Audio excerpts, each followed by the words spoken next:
الحمد لله وحده، والصلاة والسلام على من لا نبي بعده وعلى آله وصحبه وبعد.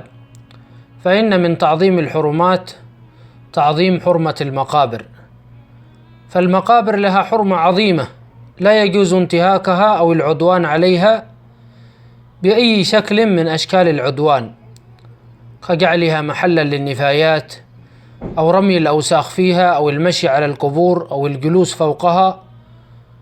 وإذا أردنا أن نعرف قدر هذه الحرمة فنتأمل في تعظيم النبي صلى الله عليه وسلم لخطيئة من يقع في الجلوس عليها، فكيف بما هو أشد من ذلك.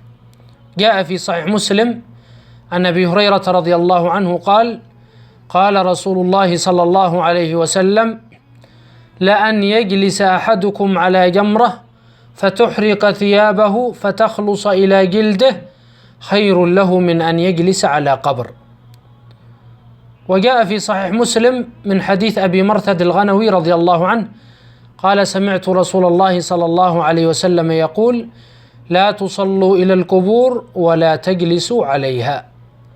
بل جاء في مسند أحمد بسند صحيح عن عمرو بن حزم رضي الله عنه قال: رآني رسول الله صلى الله عليه وسلم متكئا على قبر فقال: لا تؤذي صاحب هذا القبر أو لا تؤذه، فاعتبر ذلك من الأذى وهو اتكاء على هذا القبر.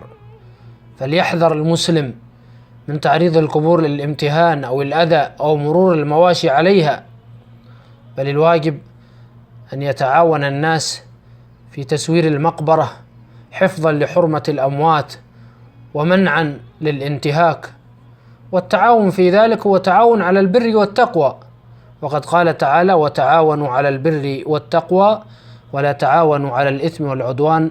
وفق الله الجميع لما يحبه ويرضاه.